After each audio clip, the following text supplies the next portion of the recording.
Charged particles in matter. In this module, you will learn about the charged particles in matter and their discovery. You might have observed that after rubbing a balloon against hair, it sticks to the wall. Can you guess why this happens?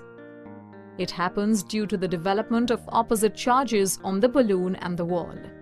These opposite charges attract each other. The charges on these two in turn develop due to the charged particles present in them. In fact, such charged particles are present in every matter. Now let us see where actually these charged particles are present inside matter. And what are these? We know that matter is made up of atoms. So, it is the atom which has these charged particles. When positively charged, these are known as protons. When negatively charged, these are known as electrons.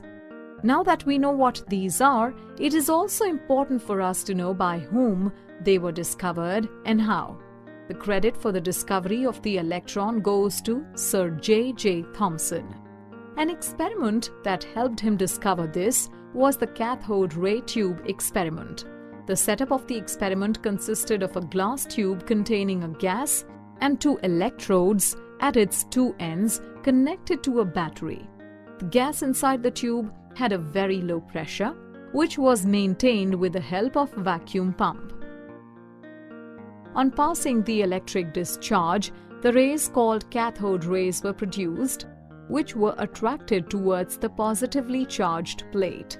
As these were attracted towards the positively charged plate, these were supposed to be made up of the negatively charged particles, which were named by Sir J.J. Thomson as electrons.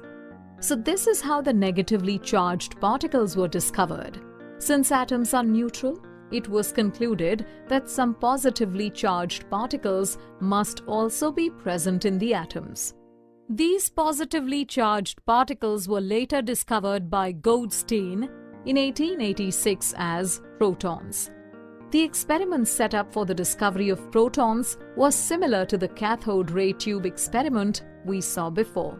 The only difference was that Goldstein took perforated cathode in the middle and the fluorescent screen at the other end. On passing the electric discharge, the rays were observed which traveled in the direction just opposite to the cathode rays. These were named as canal rays and they passed from canal-like holes. As their direction was just opposite, it was concluded that these must be made up of some positively charged particles.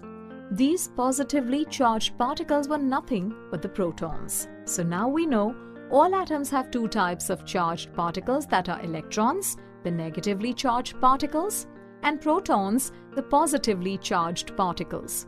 Let us now compare some of the features of these particles.